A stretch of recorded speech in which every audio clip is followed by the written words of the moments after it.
Good evening. This is the Design Review Board for the City of Milton, February 4th, 2020. If you could all please stand for the Pledge of Allegiance.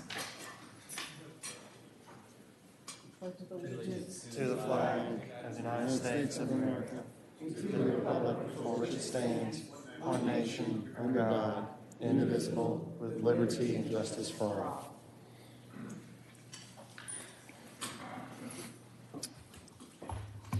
I would first like to introduce the members of the Design Review Board and our city staff. I'll start with our city staff to my left. Bob Buscemi, I'm the city architect. Cody Hendricks, Planning Tech.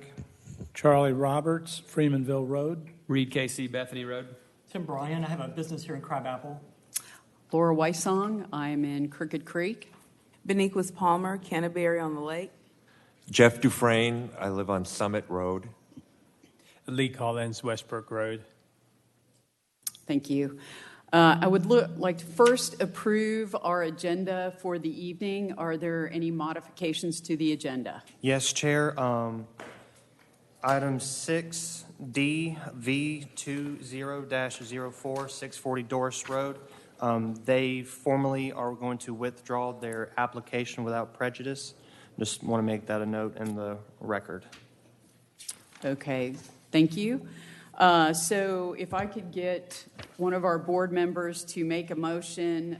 So basically we would be changing the order, moving E and F up in place of D. Could someone please make a motion? I'll make a motion to move E, to remove D, and the agenda as stated. I'll second it. All in favor? Aye. All right. Could somebody please make a motion to approve the December meeting minutes? I move to approve the December meeting minutes. I'll second. All in favor? Aye. All right. Our first item on our agenda is for demolitions. Our first item would be the old field demo. The address is 2785 Francis Road. And could I have the applicant please come forward?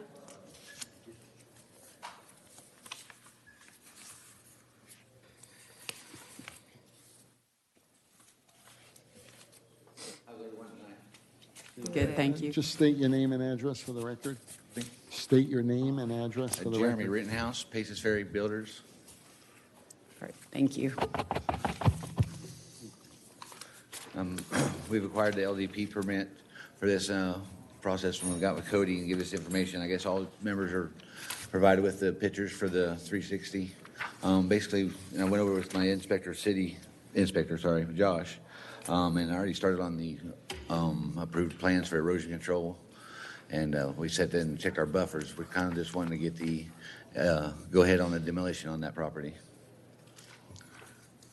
So just so the board knows, this application came in and had an LDP issued, but the applicant never secured the demolition approval. So before he could start the LDP work, he's requesting the existing building get approved by the board for the demolition.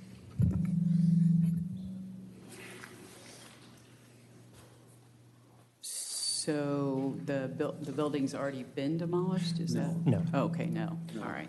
But The LDP has been issued, but he's okay. just, he really can't start work until he gets the Okay. demo. So he's here tonight for the demolition. Okay, I just want thank to give you. you a little history and a background of where it is, because it's for a development that's been approved. Okay.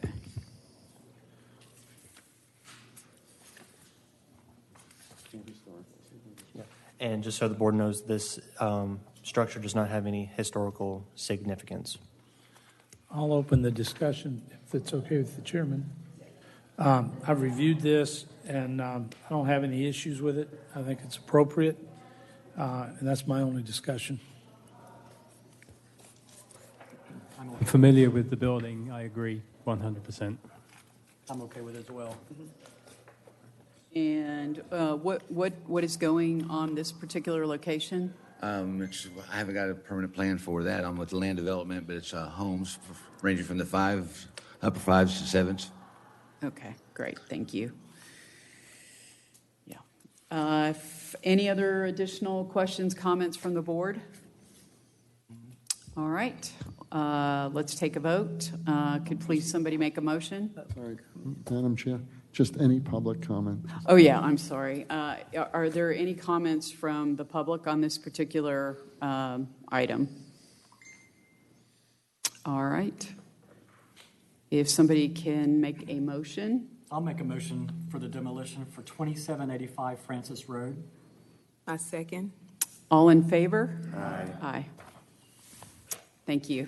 Thank you very much.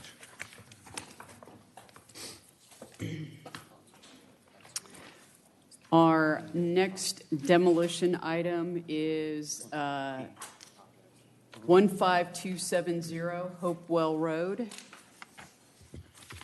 And So I'm going to be representing the city. The city acquired this piece of property in order to construct the roundabout at that location.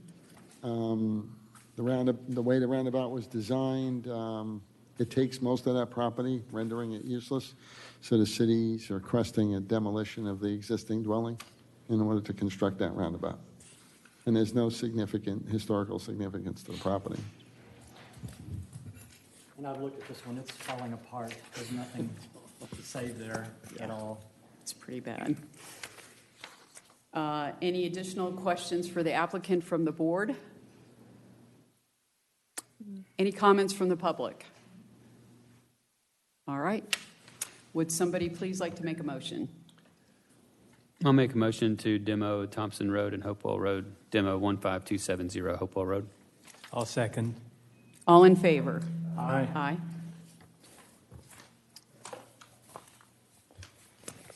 All right. We will now move on to courtesy reviews, and these are reviews that the Design Review Board does not vote on, but we do provide comments to the Zoning Board. And we will provide recommendations to them based on information provided by the applicant. So our first courtesy review is item V20-01. The address is 13870 Haygood Road. Could the applicant please come forward?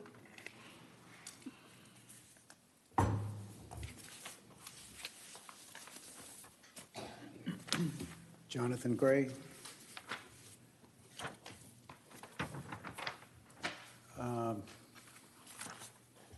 I have two. So my mailing address, or where I live in Roswell, 110 Cromdale Court, Roswell, Georgia. Property is on 13870 Haygood Road, Milton, Georgia. Okay, thank you. We're looking for a variance to position a barn 75 feet from the property line as opposed to 100. There should be layouts that have been submitted.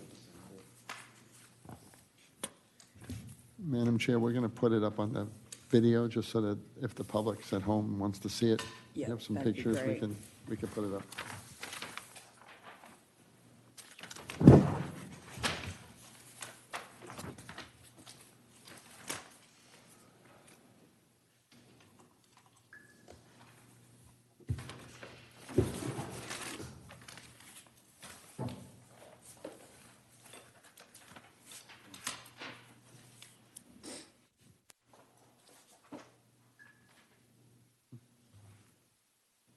There you go. Okay, so the applicant can use these to just describe where the barn is and the property a little bit, so the board has a better understanding of what you're looking to do. So we've owned this property since Speaking to the mic. 2006. If you look at the layout, the house is 50% of the way into the property, about centered. We're looking to put a barn in front of it, down about maybe 100 feet off of the street, maybe more than that. I can't quite see the dimension. But situated so that we can see it from the house. And unfortunately, it's the current design that we're considering is 48 by 24, and we only have 214 feet property line to property line, and to put it at an angle like that we push through the right-hand side boundary into Pamela Jackson's space. And the corner would be 75 feet off of that property line.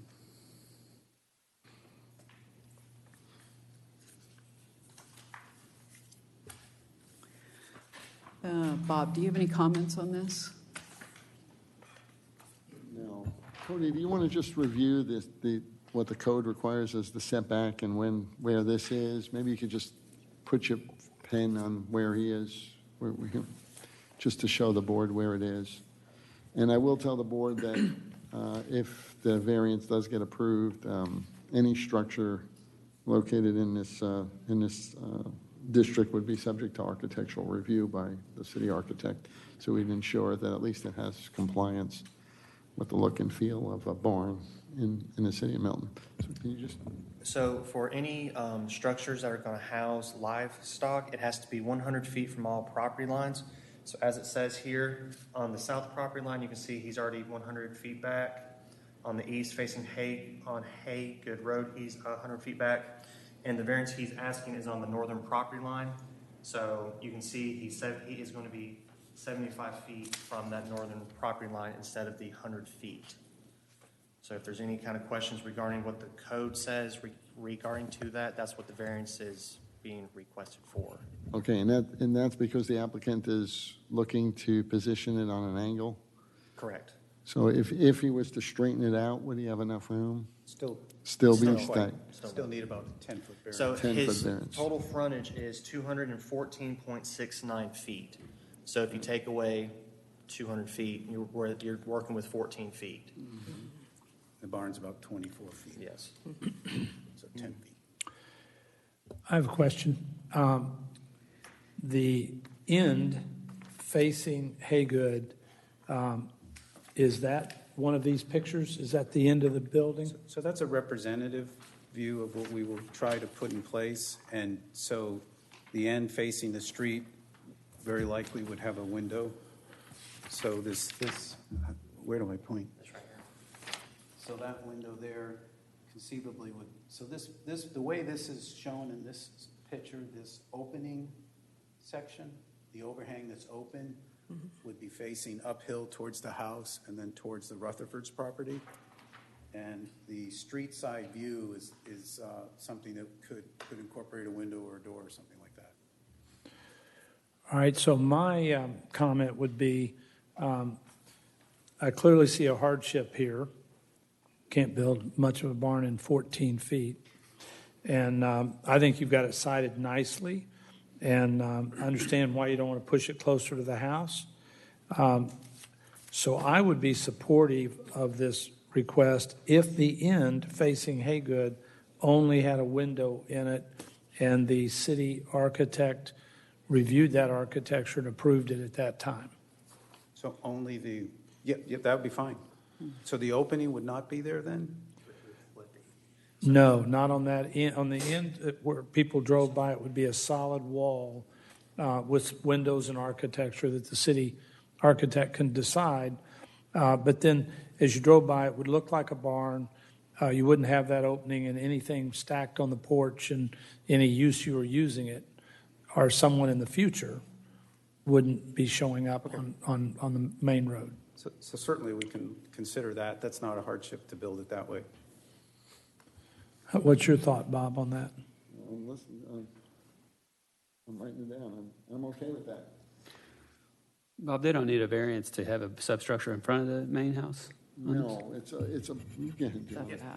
So in AG1 zone property, if the structure is going to house animals, it can be located in the front of a principal building. And by the way, I think it's more like 160 feet off of Haygood, and we could move it up towards the house. We hired, I'm working with Richard Owens, and Richard's kind of worked with us to position it architecturally suitable to the property with an artistic kind of flow. And this is his initial positioning, which I kind of like. And if you go by the property, there is a flattish area. It's not totally flat, right in that spot that makes sense for the barn. I liked your plan, your section. And so, again, I'm supportive of it. Just in the years ahead, if you weren't there, we're not seeing things stacked on that porch and this ends closed, but with windows and architecture on the end, so that it's a great looking elevation from the street. And I wouldn't ask you to push it. If it was me, I wouldn't want it closer to the house either. I think it's positioned nicely. A third back and a third back's your house. I think that all looks really good. I agree with everything Charlie just said. He was fine. Any other comments or questions from the board for the applicant? Just curious, have you had any discussions with the neighbors on the other side? Both neighbors on either side, specifically Pamela Jackson, likes the idea, and I think she's even submitted a letter approving it. And then the Rutherfords on the other side are also on board with it, as well as the two people across the street.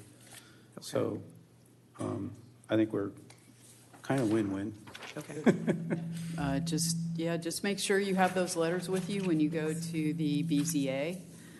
Those are all helpful. That helps them too. Yeah, so Pam sent a letter into the information Yes, email. so we did You receive have that them. letter. Great. And I Very need to good. confirm whether Jeff Rutherford did the same. Do you know if he did? I'll have to go double check the file, but I'll let you know when I. Yeah, I didn't get copied on it. I got copied on Pam's. Great. All right.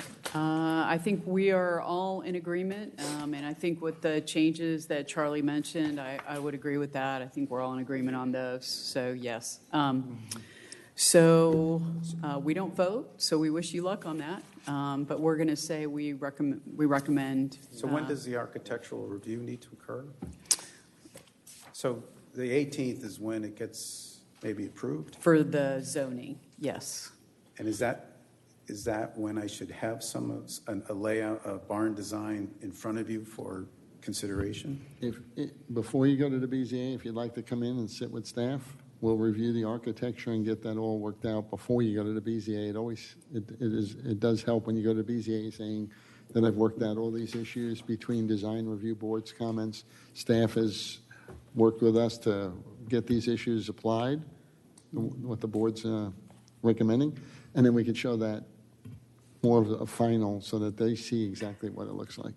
So you can just call up Cody and schedule a meeting and come in, and we'll make sure we work with you to And we can get incorporate the comments. We can that get a you make building tonight. layout that shows that. Yeah. That'd be great. All right. Thanks.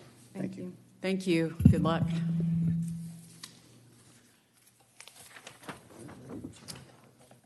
All right. Our next item for courtesy review Madam Chair, is. I just Oh, didn't I'm know if there sorry. was any public comment on that.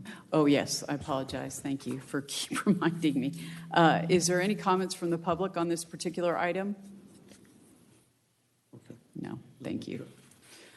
Our next item is V20-02. The address is 2780 Bethany Bend, to allow the existing parking lot to be 25 feet from an AG1 zoned property.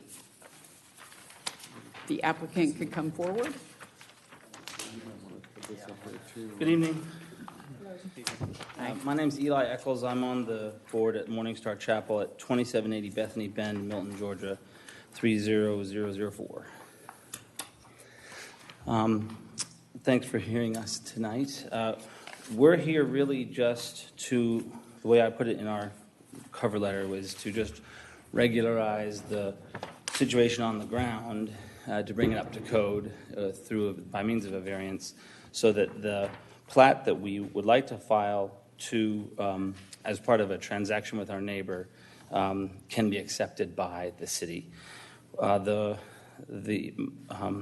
you can see on the chart there, we have the big parking lot and the church right on the parking lot there, and you can see it's really close to the property line. Do with the pen. Yeah. Just outline the church's property if you don't mind. Sure. Just outline the church's property and then Yeah.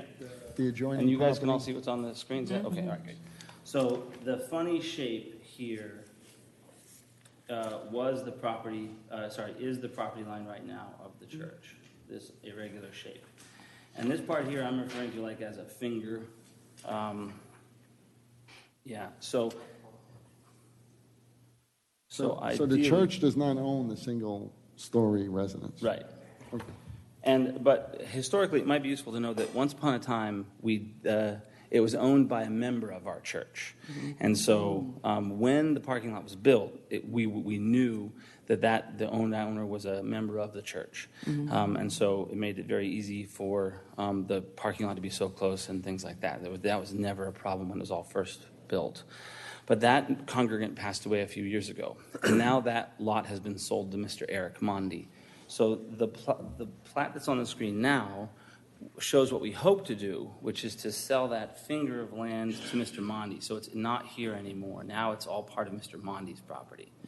So this is the plat that we want to file, but we need to regularize the fact that this part of the parking lot here is less than the 100 feet that it needs to be from his property line. Yeah, so the zoning requires any parking lot that is abuts a residential zone property has to be 100 feet. So since this structure was there a long time ago, it's pretty much legalizing something that's been there for quite some time. And of course, Mr. Mondi is totally aware of what we're doing. He wants the sale of that strip of land to go through. It increases his property, I think, by like a third in size. Gives him a great big, usable yard on that side. And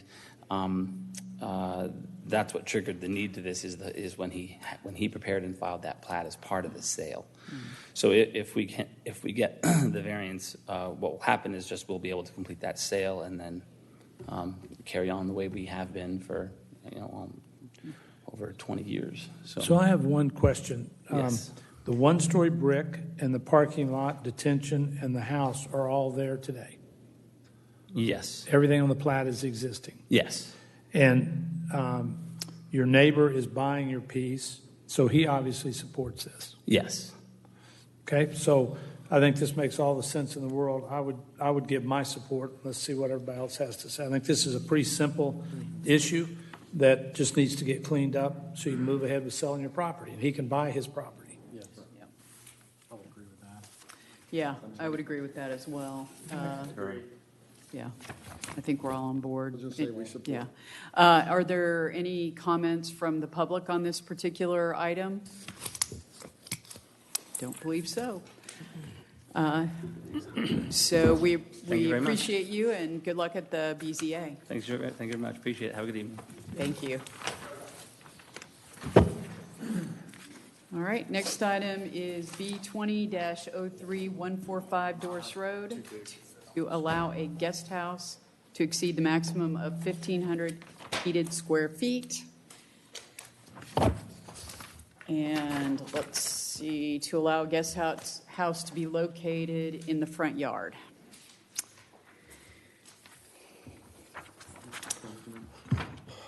Madam Chairman, members of the board, I'm Scott Reese for Brumlow Reese & Associates, doing business at 13685 Highway 9, Milton, Georgia, 30004. I'm here tonight representing the Brubaker family and their application for two variances to the City of Milton Code. One that any guest house cannot exceed 1,500 square feet, and also that a guest house must be placed in the rear of the primary residence. So I'm going to try to load the site plan. Sorry, mine will not fit on the screen. Come on.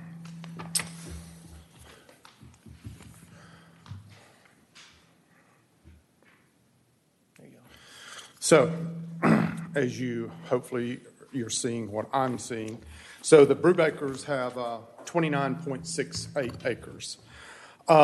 And existing now, I don't know if I've got a screen, but very close to Doris Road, you will see labeled an existing residence or structure house. So that cottage house has been there approximately 60 years. It is at the point structurally and basically obsolescence that we cannot rebuild or repair that structure. And I'm sure you're all aware of the fact that Milton's code is if any remodel exceeds 50%, it's new construction.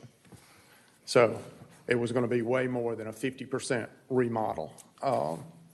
So in that particular case, the fact that we've got an existing structure there and we're going to remove it to be in compliance, I have to have a variance to replace a structure with another structure in the same location.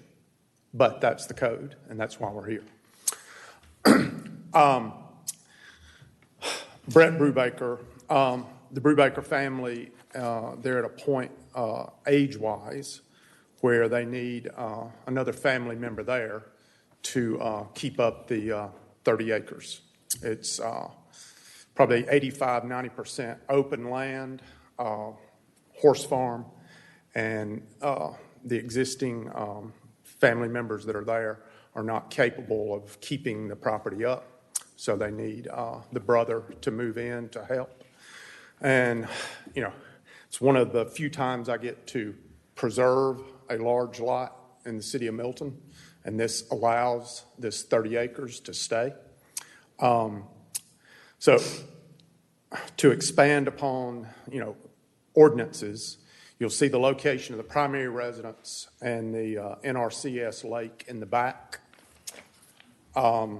As you see, with the stream buffers, floodplain, the flood storage easement for the NRCS lake, and the topography associated with typical lakes and stream beds, it's virtually impossible to put a residence back there to be in compliance. Also, on the 1,500 square feet, to increase it, it's just not big enough for him to do. So we're going to be slightly above that. And we have a preliminary, let's see, where's my X on this one, Cody?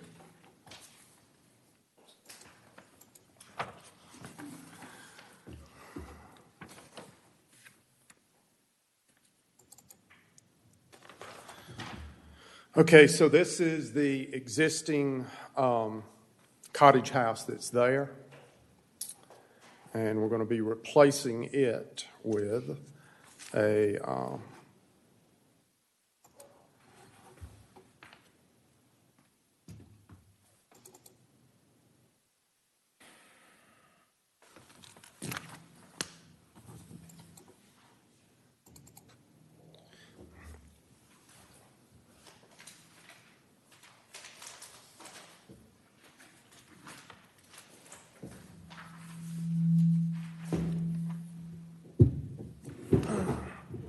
gotta love technology.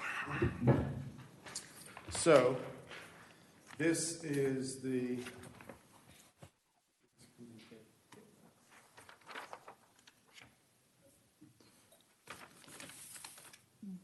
schematic of the proposed replacement cottage. Scott, you mentioned it was slightly bigger. Yes. Can you define slightly? We're looking at about 1,750, under 2,000. But we will, we'll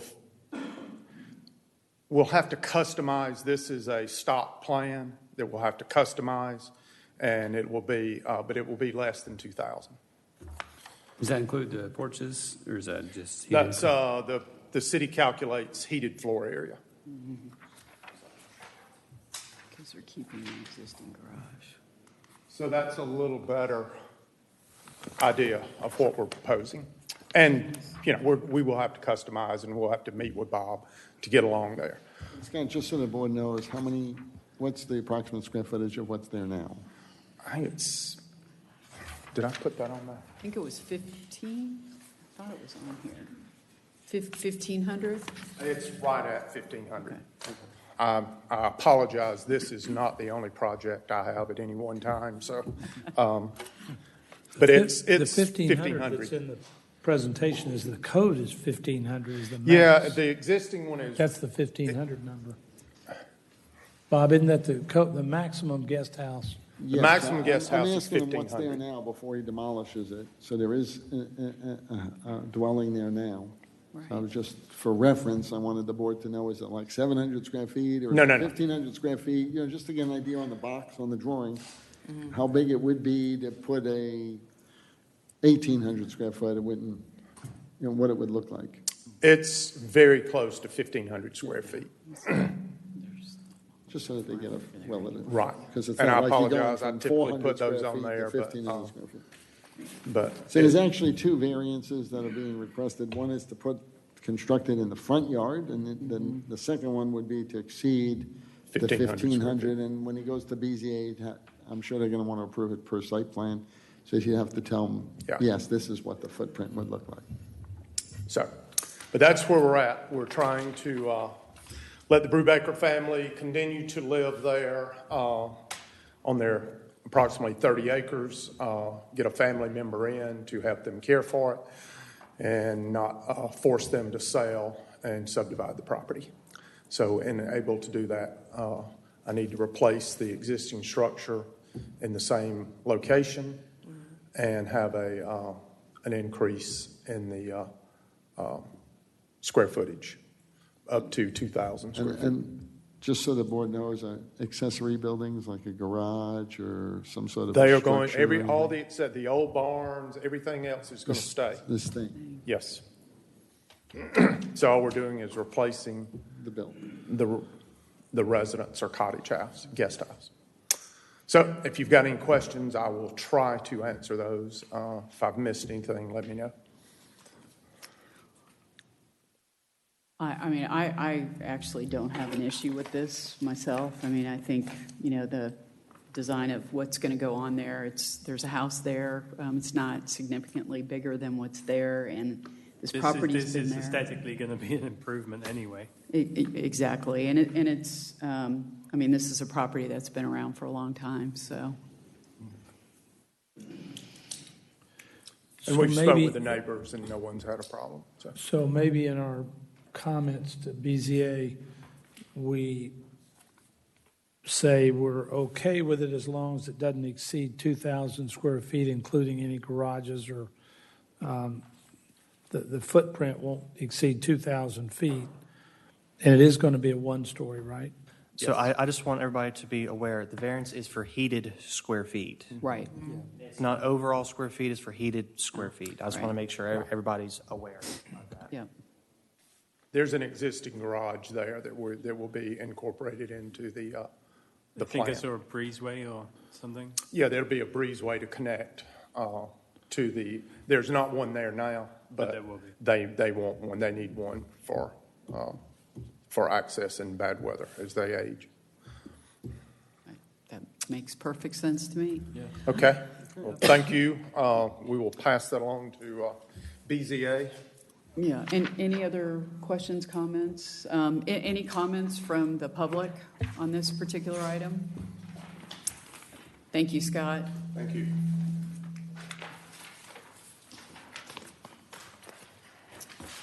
Our next item is item V20-05. The address is 12995 New Providence Road. To allow the southerly side yard setback to be 12 feet rather than the required 25 feet.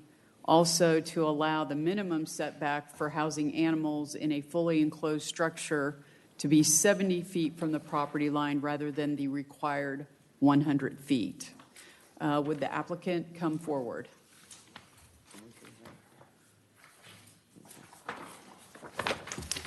Hey, good evening. My name is Jonathan Beers. I'm with Miles Hansford and Talents in Cumming, Georgia.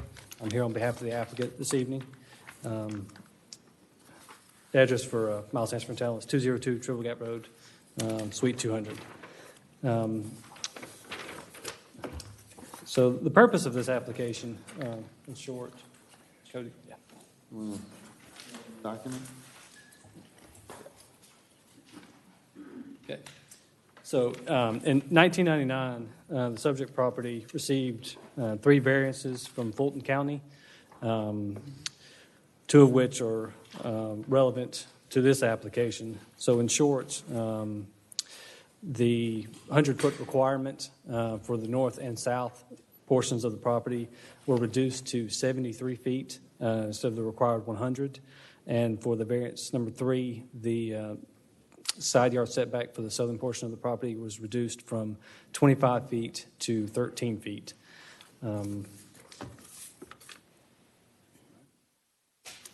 So a more recent survey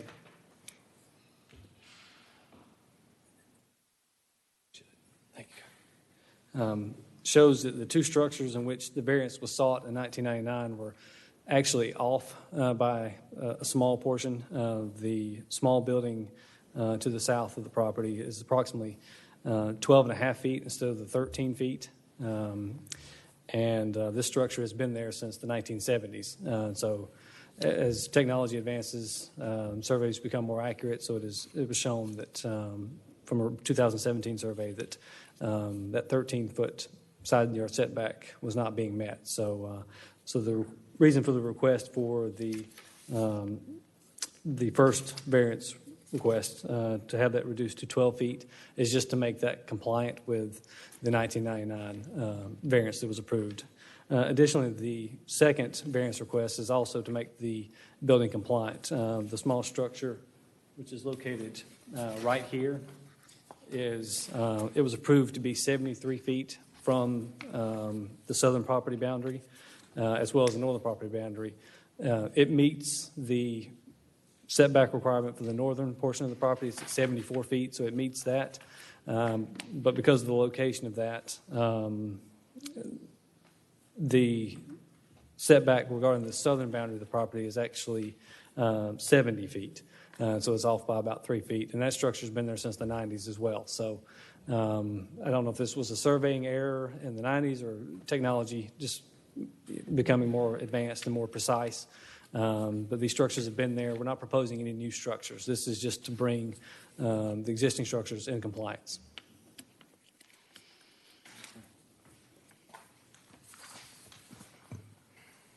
So you're not changing the use of these structures at all? No, nothing is changing. Like I said, this is merely to bring in the compliance. The applicants had to get a zoning certification letter, and it was brought to their attention that there was some inaccuracies in the setbacks.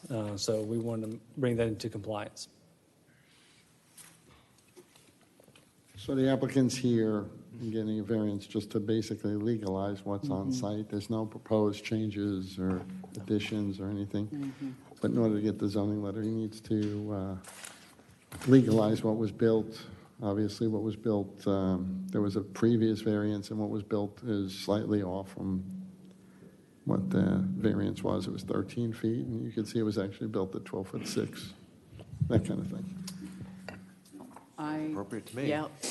Yeah, it sounds like we just need to move forward and let you legalize the property. So unless there's any other additional questions or comments from the board for the applicant,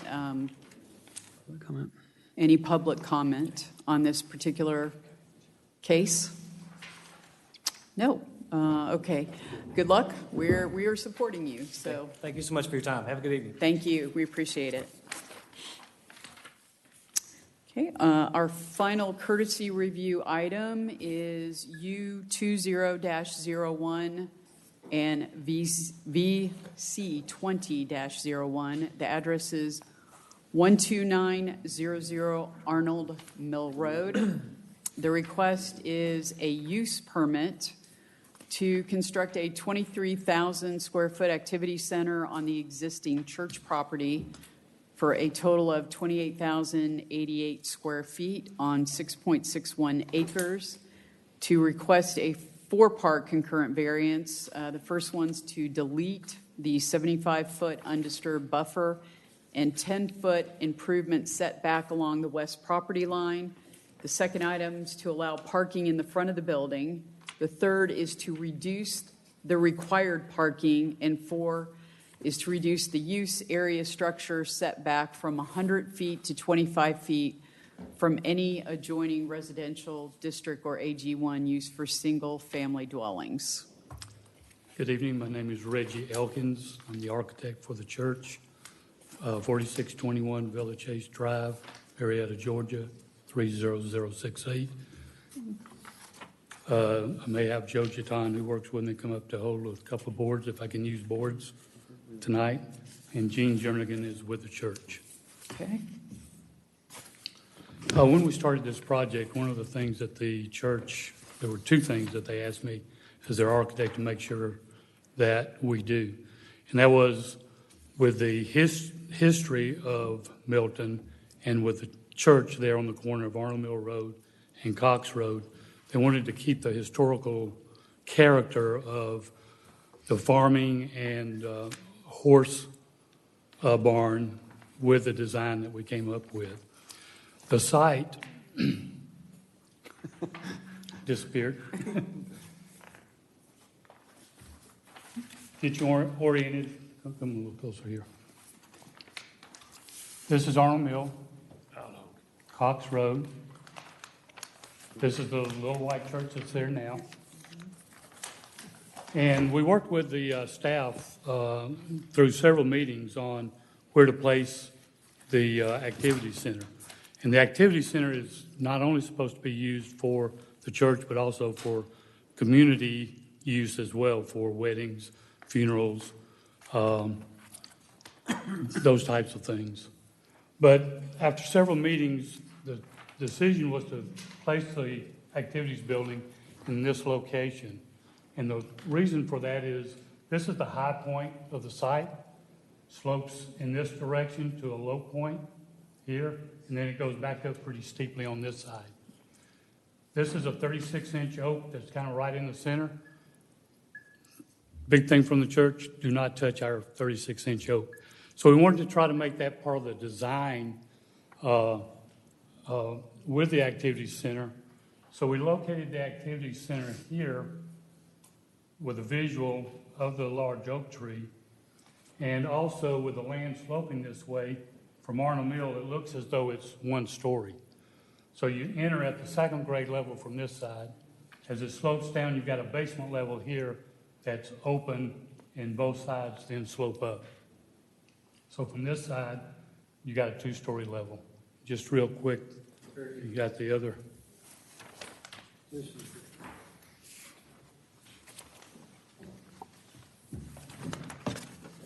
So the one-story area looks like this. Arnold Mill back this way.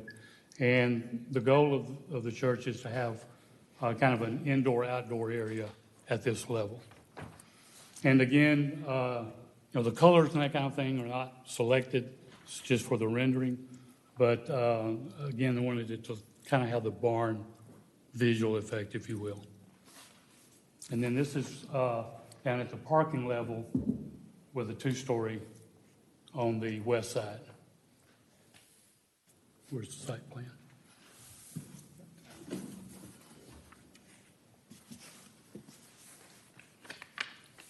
The other thing was keeping the distance from this 36-inch oak to the building to make sure that there's no issues with this oak tree dying during construction. So what that did was push us pretty tight to this property line here, and that's part of the use variance they were requesting. If you want to see them, I've got some pictures of this area along this fence line, and it's really existing is pretty heavily wooded. Even in the winter right now, there's enough foliage there that you can't see from this area to the back of that activity center. Again, that is the back side of the activity center. Everything that will be happening with it will be forward of that or south of it.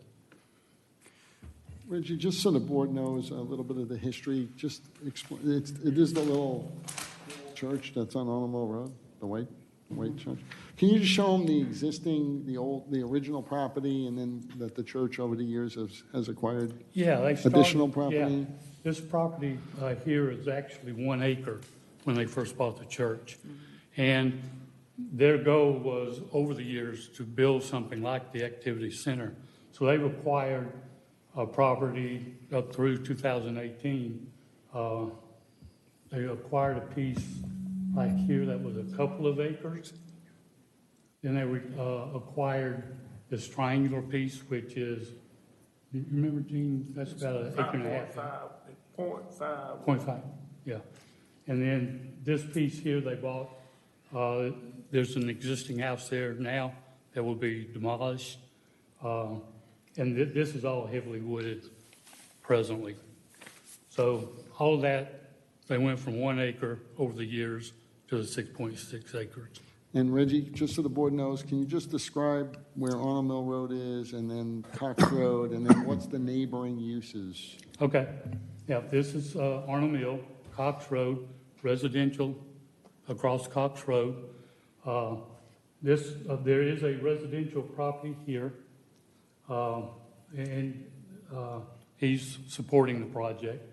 And then next to the residential property is Georgia Golf Ventures, which is a driving range. And they own the property. It's an L shape that comes like this around the property. And then across Arnold Mill is woods. Nothing's developed there at this point in time. Right. And I believe the applicant, just so I can reinforce it, is this is a use permit for an activity center. The church is not considering using it for school. Correct. Or that, like that kind of thing. It's more of a church activity center. Yes. And it would require a use permit that has to go in front of council in order to get approved. Prior to that, it would come to this board, just so you can look at how they laid it out and any comments, and then we make the recommendations to council.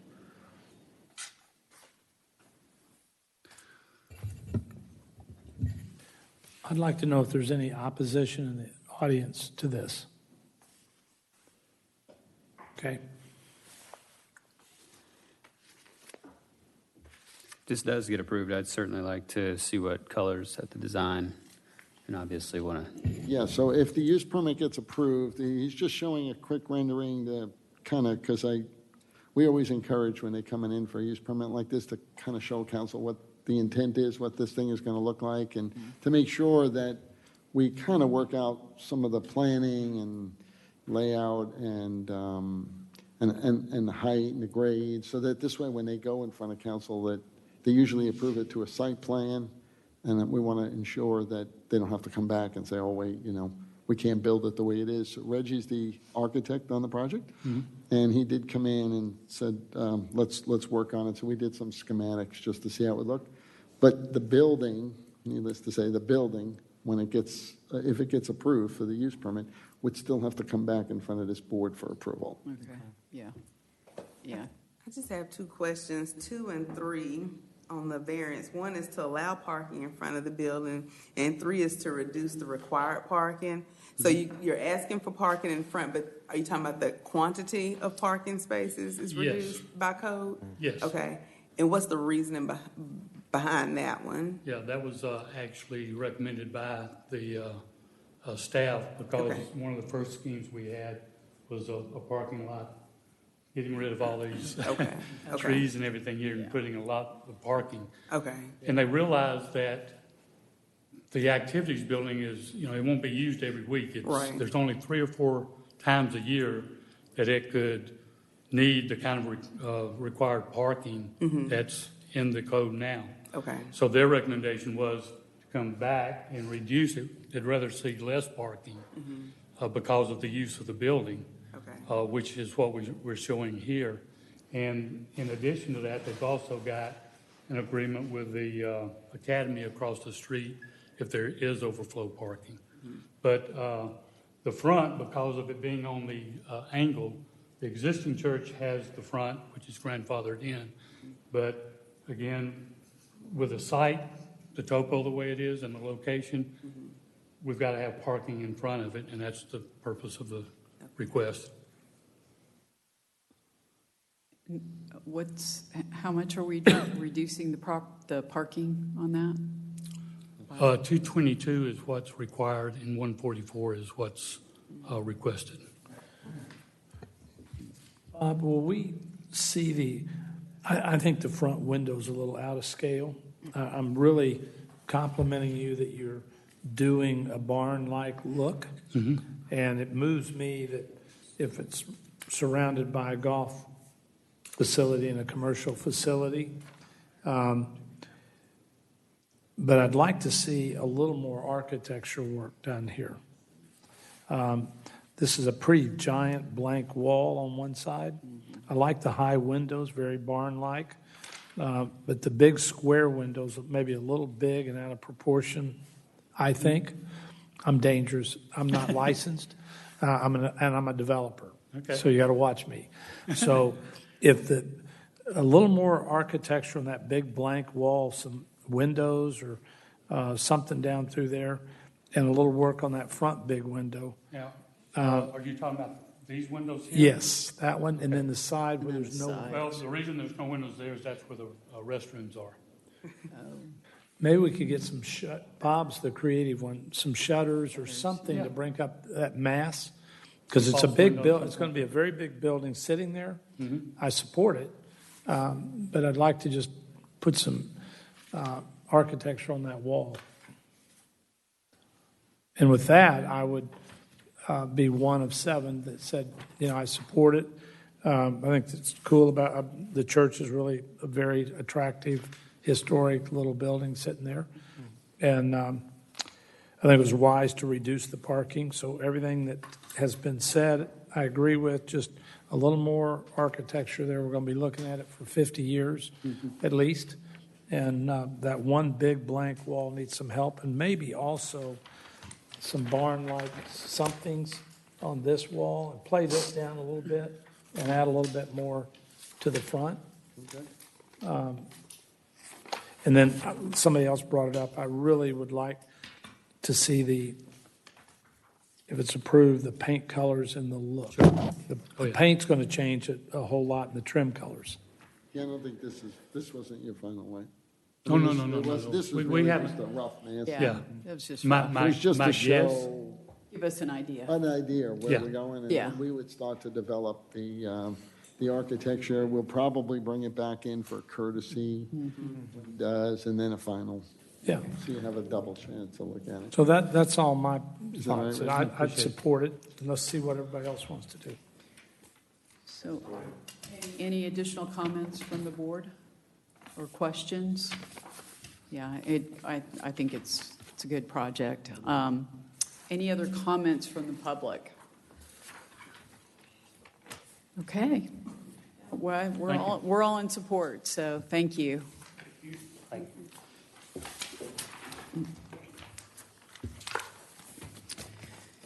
All right. We are going to move on to our final reviews. And the first one that is on our agenda is the green stage at Crabapple Market. So this is a final review for the design of the theater stage and additional landscaping.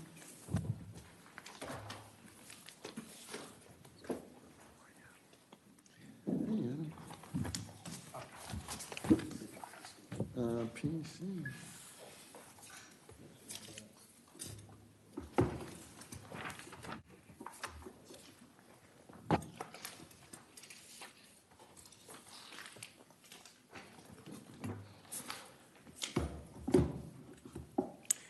Good evening. Charles O'Brien, Piper O'Brien Architects, 3000 Royal Boulevard South, Alpharetta, Georgia, 30022.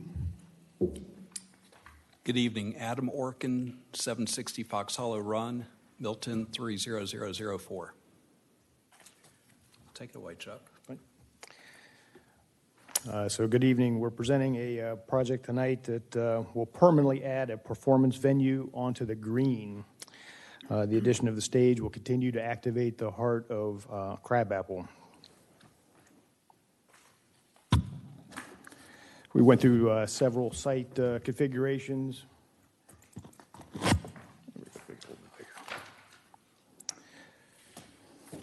The stage has been placed on an axis with the entry to the park.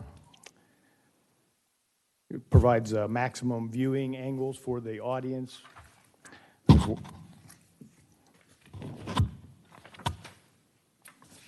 The stage is designed to provide a canopy over the performers and their equipment. It's It has an elevated portion of the stage is 2 feet off of the town green that's there now. The design inspiration is really from the existing buildings that are already here in Crabapple Market, being the dark brick and the dark paint colors. On to page 3, the rear features 3 elements. The center element has a signage for branding for the Crabapple Market. The 2 piers on either side have a location for some art to be placed there.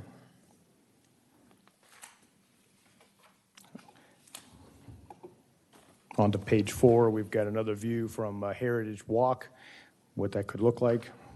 Also starts to show what the landscaping could look like and how that interfaces. So we move on to the site plan, page 5. We see that this is the entire green is surrounded by landscaping. We have a few controlled points of entry for the audience that are going to be here. And lastly, the floor plan it's about 21 feet deep, 38 feet wide of covered area. The stage sticks out just a little beyond that. The brick that we're proposing to use is the same brick that's here on the piers at the corners of the park, and the paint color would match the existing buildings that are across the street.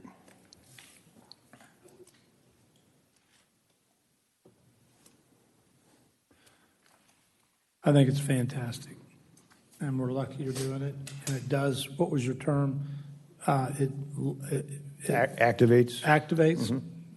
Chuck, it's just brilliant. Okay. So that's not my only comment. It's come a long way since I saw it the first time, and it really is a nifty look just when it's not in use. Mm-hmm. People drive by. I think it's great getting the name on the back and further defining the area, Crabapple Market. So, but I'm just one of 7, so let's go down the road here. And see Yeah, I agree. I mean, since the first plan was sent, I think it's great. Change a thing.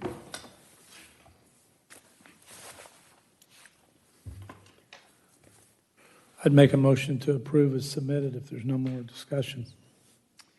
Are there any questions, comments from the board? I'm good. Everybody's good? Public comment? Any public comment?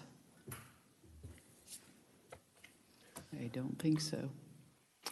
I think we're ready to take a vote. I've got a motion. Somebody would like to second. make a motion? All right. So all in favor? Aye. Aye. Thank you. Thank you. She recused. Thank you.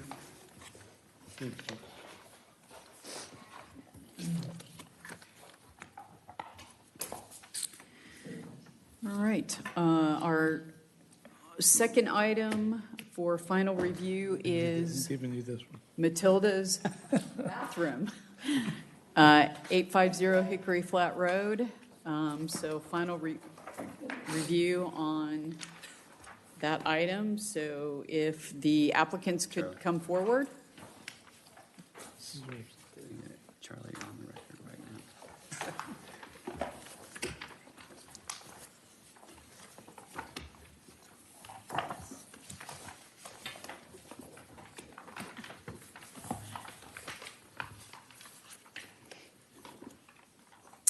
now. We're ready whenever you are. I'm Curtis Mills. I live at 16355 Birmingham Highway in Milton, and I'm the property owner of the northwest corner of the Birmingham Crossroads. And it's the old Bice's store property, and we, as most know, moved Matilda's from Alpharetta over there.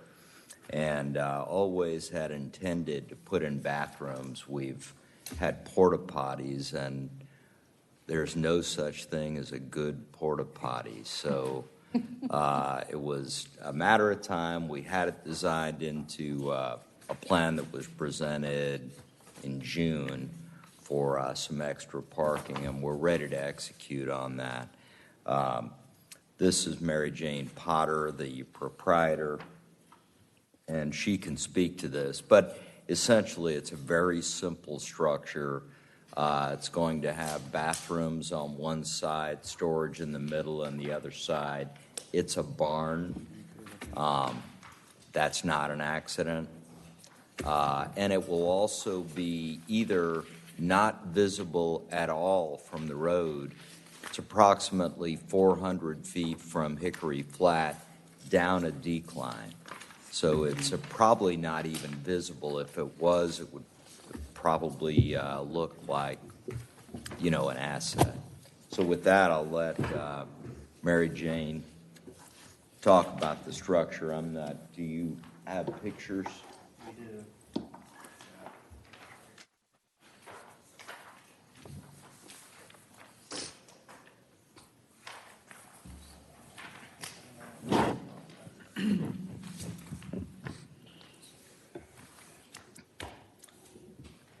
Thanks. You're welcome. Nice work. So, do you all have any questions about what you're seeing? It's basically a barn with storage in the center, and on one side of it will be the bathrooms. There'll be 4 bathrooms, and Why don't you, unless you don't want to see it oriented on the site, that's what Cody was trying to show. Why don't we just let him get oh, thanks. Thank you very much. All right, so the old Bice's store, the old Bice's store, front parking. This is an entrance, this is egress, but for 7 Acre on the night of the performances, parking comes in here, pulls straight down, and we park back to front to try to minimize conflict with 7 Acre crowd on Saturday nights. It mostly works. We have overflow parking in the back here, which is what we had approved in June, if we need it, but it's really secondary. So, right, a full-time job.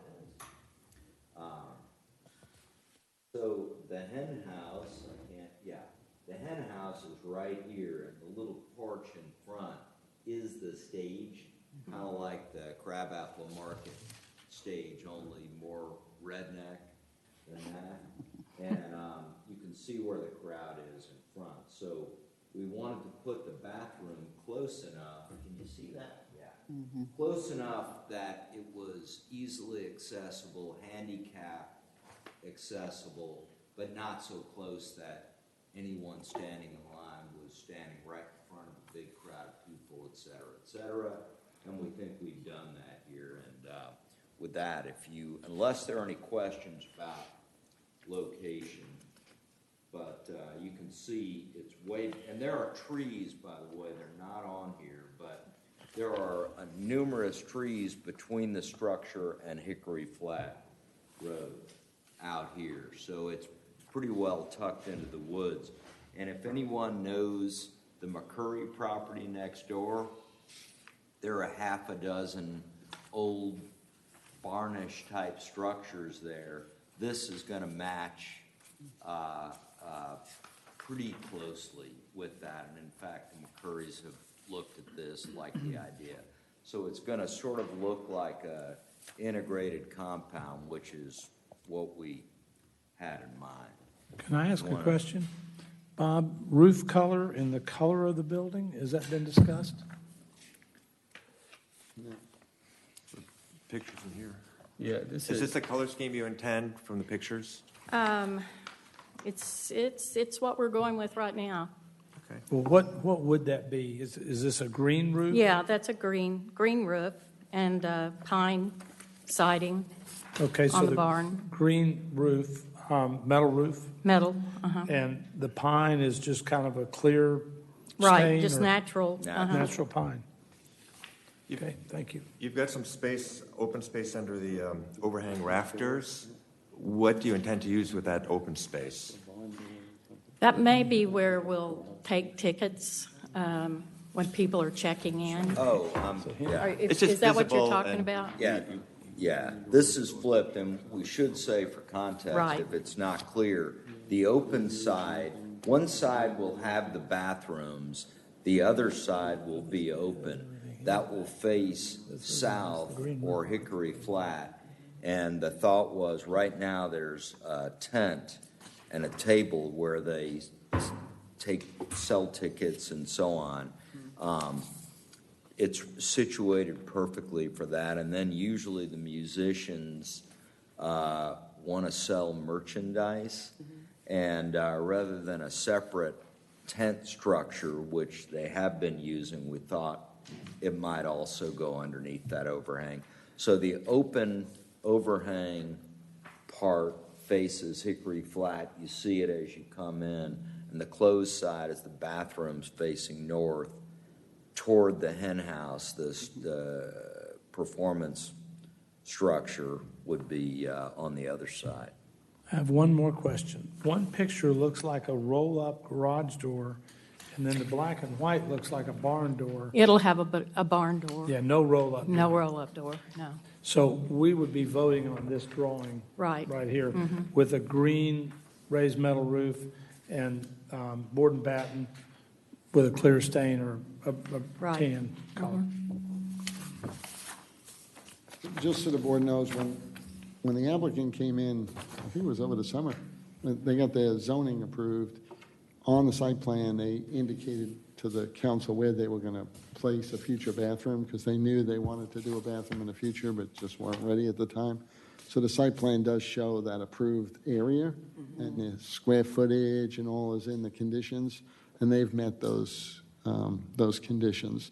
And it even allowed for a small accessory area, which I think she needs really for like storage of chairs and stuff. Because when they're not using the event, it's kind of nice to store them somewhere out of the elements. Right? Right. Thank you. Yes. Is there any lighting or anything around the structure or going in between the assembly area towards that structure? There is, there will be lighting on the building. And there are string lights, also. So yes, there will be. Okay, on the exterior. Do you have any ideas of what that lighting might look like, or? It's probably going to be string lights, the bulbs. That just So any Very lighting simple. that they do put up would have to meet the zoning. We have a night sky ordinance, so whatever the style is, and which they've complied with all that lighting in the past. He had to put in parking lot lights that comply and all, and which he's done, and they came out nice. So whatever that lighting is, At great expense. great expense. You're adding that, right? But it came out nice. It does look. I'm hoping I'll forget at some point. The parking lot lights coming from Hickory Flat are ambient almost to the fringe of this area. So you could actually walk from Hickory Flat to where this building is in light, and pitch dark, with nothing else in addition. There's lighting on the hen house structure, which is on the other side, and there's string lighting that I'm told meets code. We're surprised sometimes, but so there's plenty of light, but there would be new additional lighting, electricity pulled to this building for the bathrooms and so on. So I'm not sure where you were going, but it's adequate. Yeah, I mean from a safety and a visibility standpoint. Okay. Yeah. I mean, it seems like this site was already approved for something like this. We're just kind of approving the design of this. Green roof probably wouldn't be my first choice, but if that's what you think looks good, I don't think I have a problem with that. Personally, to blend with the neighbors, wanted to do tin. You know, I don't know if natural tin is a phrase, but that's what I put on the old Bice's store. It matched what was there. That's what the McCurrys have on all their buildings right next door. We just thought this might be the least visible from the road. Personally, I'm not a green metal roof fan. Well, I would just make sure it matches kind of everything else is there. I just don't think the green looks great. But Be happier with just a natural tin? I don't have an objection to that. I think so, Bob. I mean, You want to go with that, or just a Gavaloom kind of roof? yeah, just a galvan roof. Just a Gavaloom Whatever looks roof? good. I'm sure you guys will determine that. You Just can just go with a an basic Gavaloom observation. roof. It's actually a little cheaper than a pre-finished roof. I think what's important is that it's matching the surrounding area so that we've got consistency. We'll have like a in green roof and then a metal building. roof and then a. Okay. Yeah. If that's Well, okay with you. the just go with roof a on basic the Gavaloom. hen house is asphalt tile, and it's green, or it's black. No, it's black. It's black. You can't really see it, but it's not the aluminum colored. As tin. Reed says, you can't beat the aluminum for, been there a long time, fits in, so I would agree with you. Yeah. You get rid of the green, and then you'd have a green and a black. Yeah. So if we put the aluminum, Gavaloom is pretty standard and Yeah, it's standard. historically acceptable in Milton. yeah, so that makes it probably look more old or normal. Yep. Otherwise, I think it's great. Yeah, same here. Any other questions for the applicant? Any comments from the public? No? Okay. Would somebody like to make a motion? I'll make a motion to approve the Matilda's Bathroom 850 Hickory Flat Road. I'll second. All in favor? Aye. Thank you. Thank you.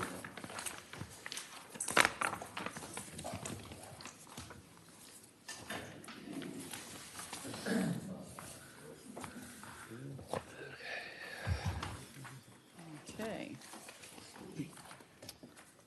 Let's see. Our next item is Brayburn Townhomes, number 4 through 6, address 2301 Heritage Walk.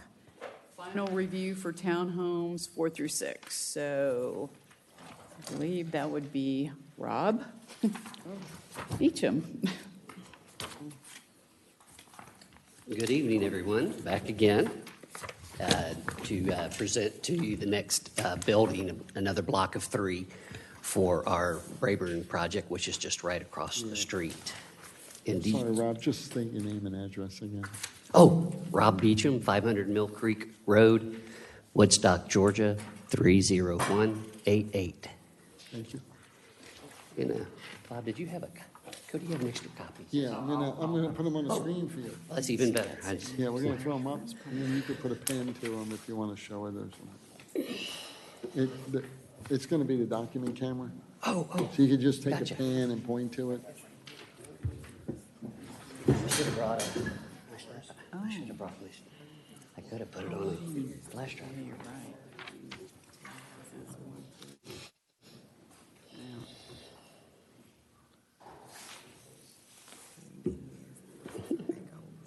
The old one. So this is the next set of buildings that's closer to the Birmingham Highway. So as we're going down Heritage Walk, these represent similar architecture to a project we have on Old Milton called Folia Old Milton. It's another townhouse project that's really a beautiful project. If you may remember, the architectural design in the first building was a little bit more formal. But as we're approaching and coming away from the commercial development that's so beautiful on this end and approaching the more cottage retail and commercial on this end, we wanted to soften the look of the architecture. Thus, this is our proposed elevations.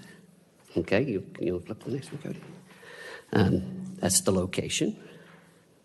And we're talking about units 4 through 6, which are just right there. And another look. Exterior colors or exterior materials are board and batten, mixture of board and batten and brick. Unit 4, we're proposing using the same galvanized roofing that we've used before, and it's a Galvalume, which is a galvanized aluminum, so it doesn't ever rust, so it looks really great. With our windows, door colors, exterior colors, and some of the lighting styles that we'd like to use. Unit 5, again with Unit 5, we're doing a little bit darker painted brick, window color and door colors, along with our board and batten. And again, the aluminum, galvanized aluminum. And this particular unit will have a little bit more of a transitional feel with some of the architectural features, such as the lighting shown in the bottom right. And then the Unit 6, which mimics the other unit on the other end, Unit 4, with our window and door colors. It's a different exterior colors, a little bit different window and trim color, and again, using farmhouse-style lighting. Is that the end, or do I got any more pages? And then these are just some of the side views. So this would be the side view coming down Heritage Walk, headed towards Birmingham Highway. Then our rear look, all of them having covered decks off the rear, a separate private entry off the rear. And then this is the side that would be facing closest to Birmingham Highway and facing the commercial project there with the smaller offices. And that's it. So, do you have any questions for me this evening?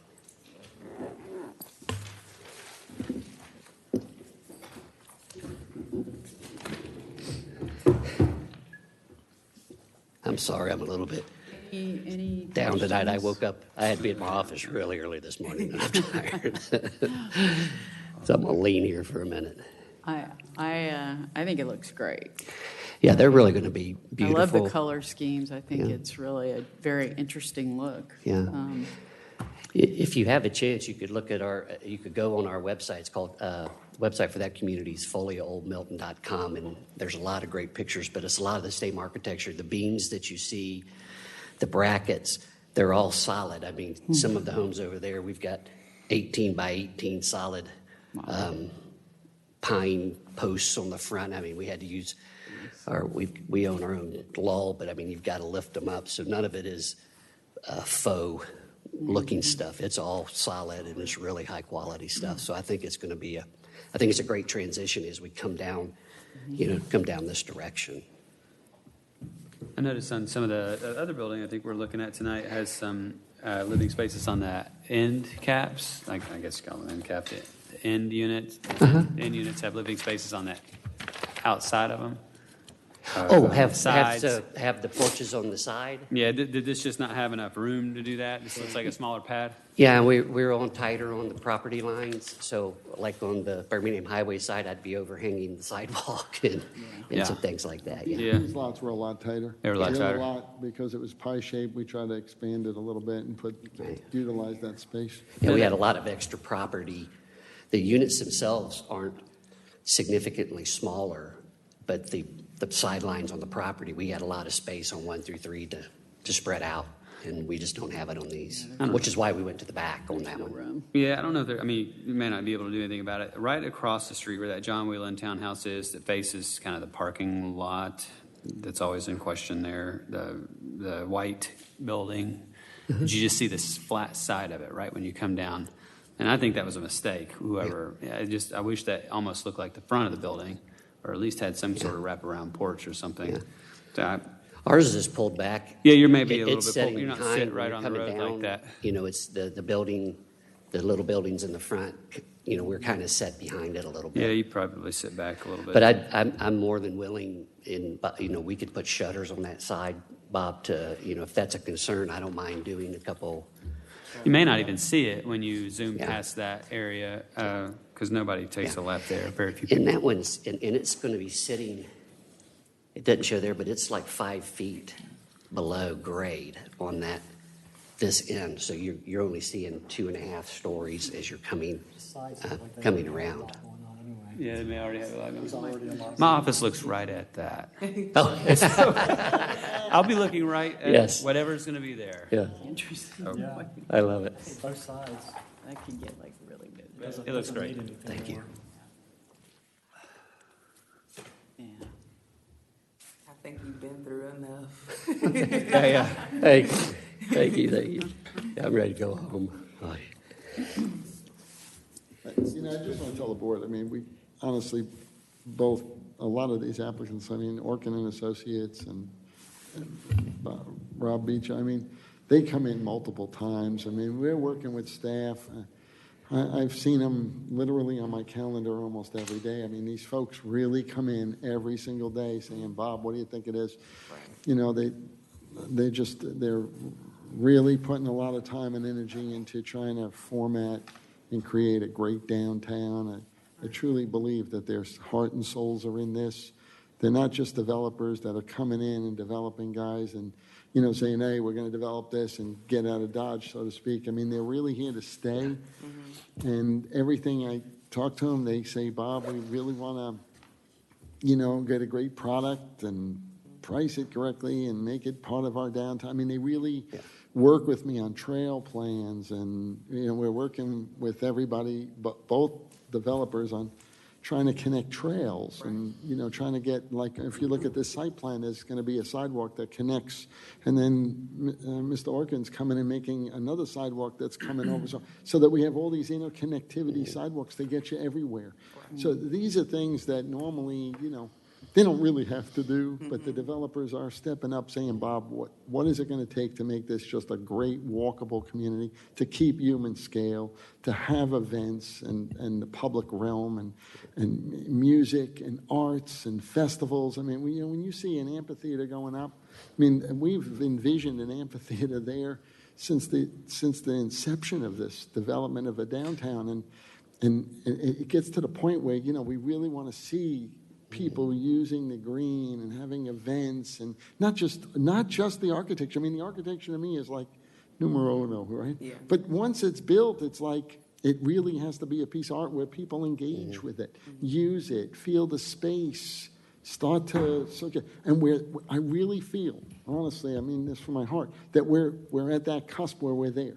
We have enough mass growing, and it's coming up. And I sat with Mr. Beecham, and we looked at every one of his details and make sure his brackets are just right and proportionately sized. He skims over this, and I know, the other applications, they come up real fast and they skim. But I could tell you when we're looking at this stuff, it's like, okay, do we want one room on the amphitheater or two? Do we have enough visual scanning across? How are people going to see it? Where are the columns? Are the columns placed correctly? They skim through this stuff so fast, but if I was making these presentations, I'd be here all night, because we really talked about all of this. Right. The colors, the proportion. Does it have artwork on it so that when people are walking down the street, they're seeing some visual arts? Right. So we're starting to incorporate visual arts. And I will tell the board now that we're getting together, and the city is actually funding this, and we're doing branding. We're sitting down, we're going to hire a consultant to sit down and work with the development community to actually sit down and say, okay, now that we've done this architecture, now that we have all these pathways and trails, and now we have all these great tenants moving in, now how do we brand it all? How do we incorporate the real placemaking? How do we sit here and say, okay, at this point, we really want to identify when you're downtown, to know you're downtown. You have that visual anchor so people can come in and just quickly identify. We did wayfinding signage, but now we're going to do branding. Yeah. And hopefully everybody will participate like they always have and give me a lot of, lot more time and energy, because it's a lot of time and energy that we're really putting in. So I know they skim through these things, everybody does, and we saw the other one too. But I could tell you, even when you're looking at that amphitheater, we looked at, having a hedge go around, having the trees and where the lighting goes, and putting banners on street lights so that when people come down, they kind of see this and it evolves, and maybe those banners change over time so that it's always living. And our downtown is vibrant and things are looking. So I know they do it, and they're tired because they're working to the extremes, and they work till wee hours to try to get me everything we need. But the truth is that there's really, really a lot of backdoor energy here that's going into these things, and a lot of momentum to really get it and to get it all up at once. Mr. Beecham's working on the whole Strawberry Fields, and he's working now on the 55 and older. I got Orkin and Associates doing tremendous amount of volume here, working on all of theirs to try to get it going. So it's all popping up at once. Yeah. And even Mr. Gaston is big part. He's been building a building. I think he's done a fine job. But it's just looking fabulous. That whole arcade in the front. Once he gets rid of that construction fence and that arcade opens up, this whole thing is just going to come alive. He's got a connection from one end to the other. And the road is finishing. We opened up the roundabout today to just kind of get that going. So once the roundabout opened. So once we get that road totally open and we have crosswalks and then we said, we're just going to do punch concrete because it's what the city does. And Mr. Beecham stepped up and said, no, I really want real brick. And I'm willing to sign an affidavit. Can I say? I'm willing to sign an affidavit that says I will maintain it for perpetuity because I want it to look real. I want a real brick. I don't want some fake brick. He's taking on that responsibility. Mr. Orkin said, I'll take on responsibility, to make sure all the trees always look nice. Of course, if we take one down, it's our responsibility to put it back. But, I mean, honestly, he did come up and say, look, I want it to look nice. And I'm willing to take care of it. I'm willing to do it reasonably. Somebody hits it with a car or something. But on a day-to-day basis, he's looking to do it. We're working on Arnold Mill Road. Which is in front of his building, and we're trying to come up with on-street parking to redo Arnold Mill Road. And he looked at me and said, Bob, I got a lot of property here that, if it really looks nice and everything works, I'd donate this property. If you really put on street parking and develop it correctly with crosswalks and things, that's not, just quick, people that are looking to get in and get out. Right. These are people that are really sitting here saying, so I just want the board to know that even though these presentations come here before you tonight, and some of them just zip through them, that we're working tirelessly as a city to really work with folks, to really partner, to really make sure we have a great downtown. And I could tell you I've put a lot of my heart and soul into it too. So this board's done a tremendous job putting that together. And I think in the next year, I'm hoping to see all of this three-dimensionally, and we're all sitting here going, wow, this is great. This is just really what we want it to be. So I'm hoping we hit it. Yeah. I'm really hoping we hit it because I think we'll have enough mass. Yeah. Right. Well, I want to thank Adam. Is he here? For the sorry.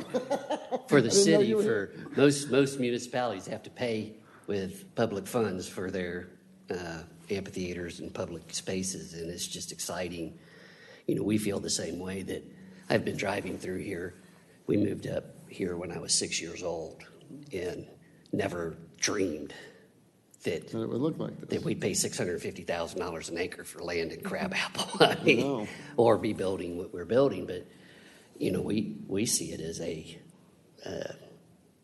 it's more of a gift than an opportunity to shape the future of a city for generations. And so for us, it's, and down to these townhomes. I mean, the reason I bought those was to try to control more of the visual that was coming up and down the street. And we didn't really need something else to do. But we're so invested over there, everything we can do along with Adam to turn this city into what it can be is really special, and the city only gets to do this once. Yeah. I mean, maybe it's another 100 years from now before, 150 years before you bulldoze everything, and maybe never.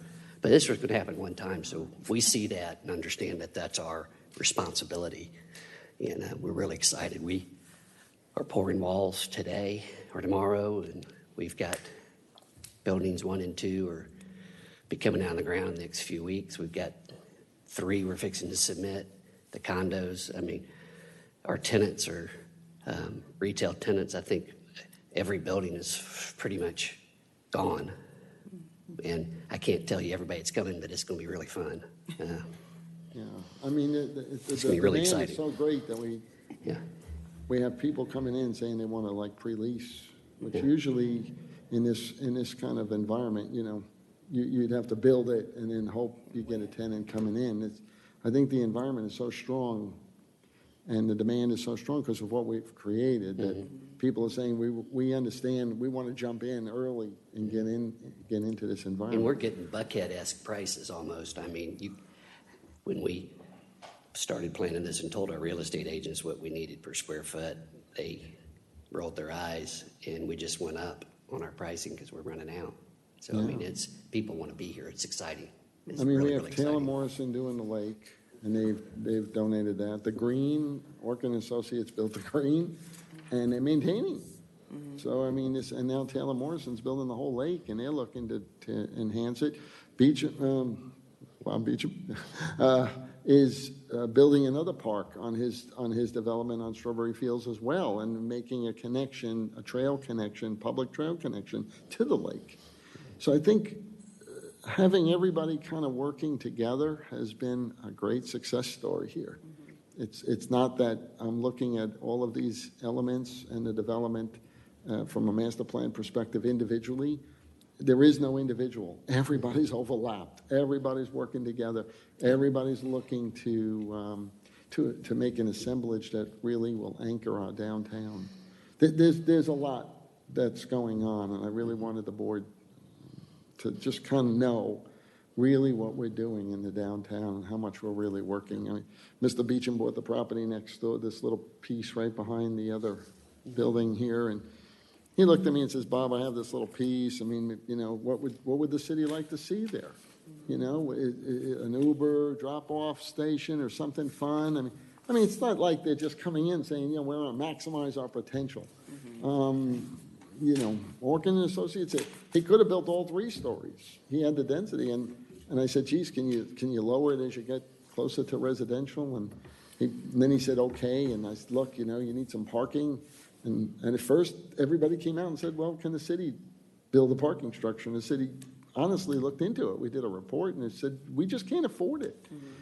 And they stepped up and said, "Okay, we'll build a parking structure." And Which is amazing. Which is amazing because every project I've ever looked at where I had to privately fund parking, it was almost impossible. You don't mind me speaking for you, do you? Yeah, But that's But I'm incredible. just saying, all of these elements are getting incorporated, and it is following the master plan that we've laid out and created and had in front of council. And I mean, none of this was just done independently. I mean, we spent years putting these master plans and these LCIs, all of this stuff in front of council to make sure that they understood the vision and what we were doing. And we've been staying true to it. And I think everybody's been stepping up to stay true to that vision.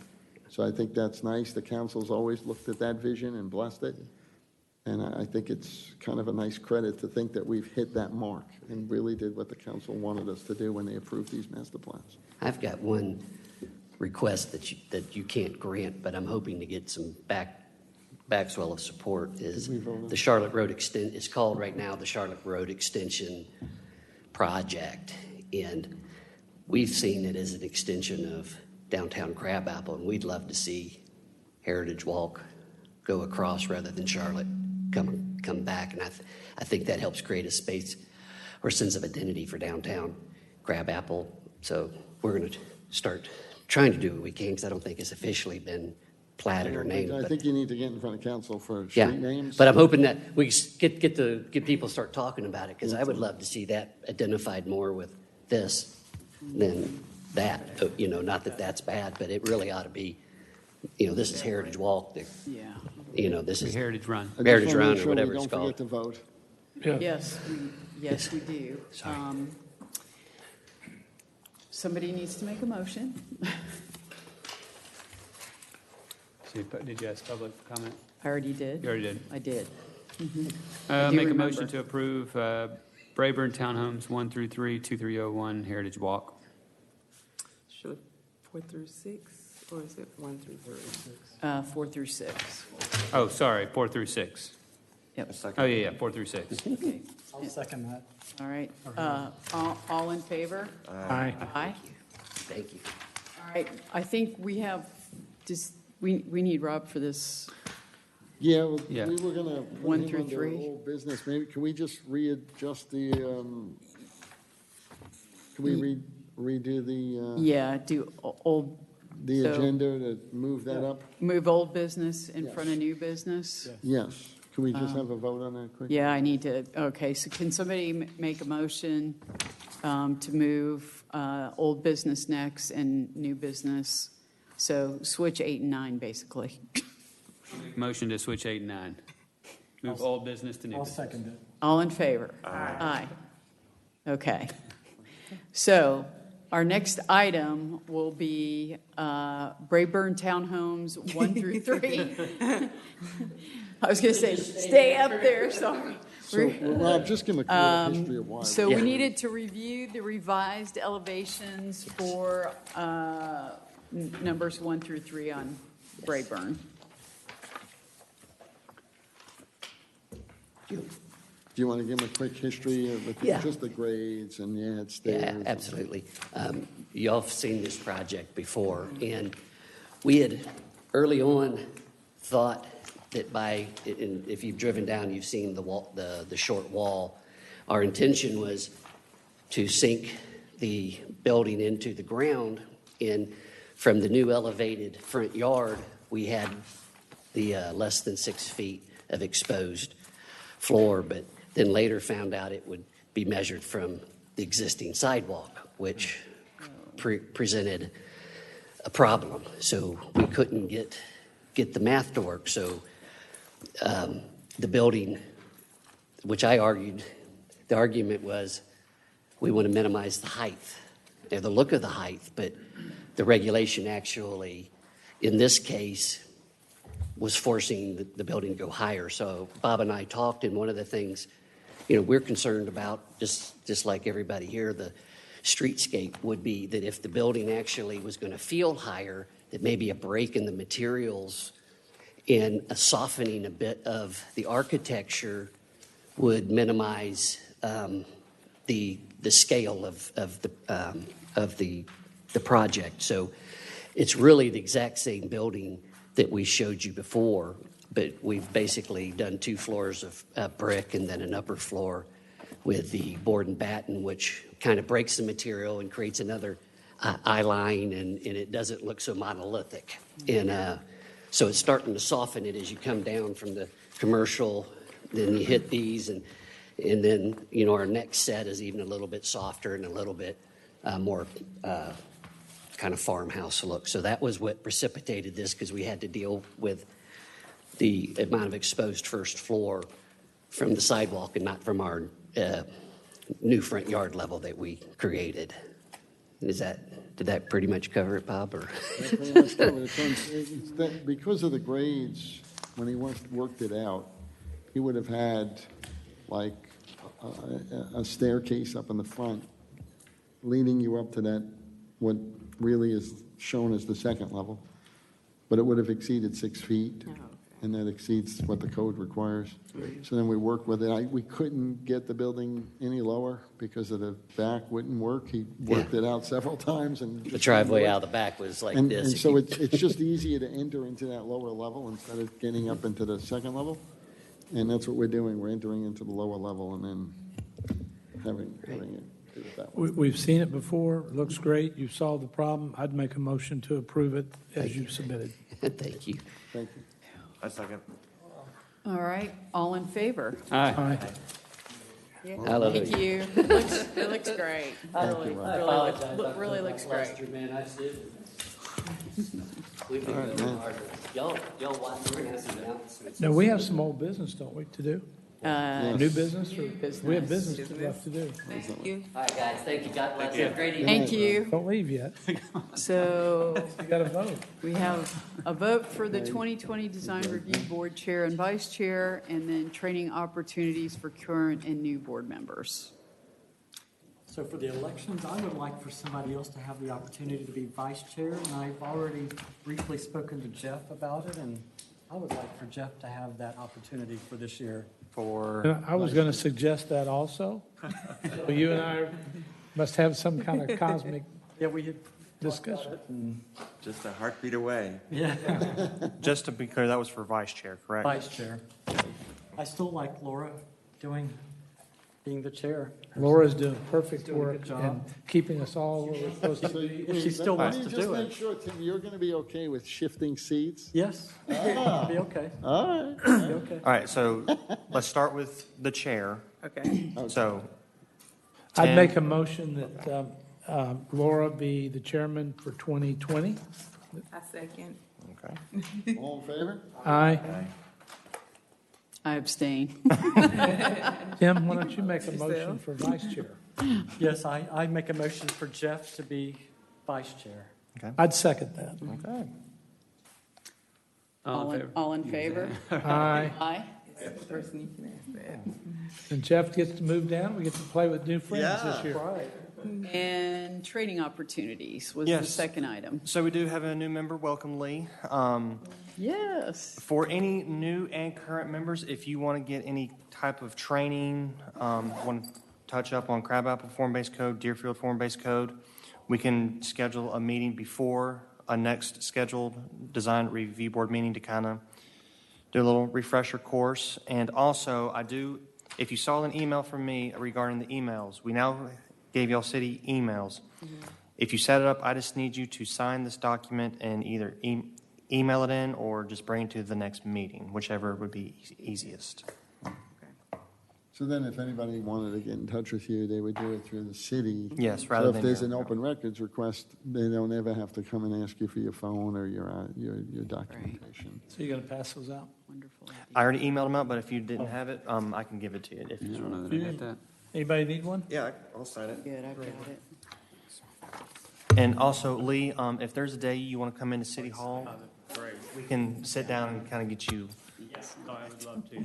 And I got your email. We can talk. Perfect, yeah. It's more of a hazing Welcome aboard, initiation Lee. than it is anything. All right, that's all I have. Great. It's great to We're have a full adjourned. board, Yes. so. We're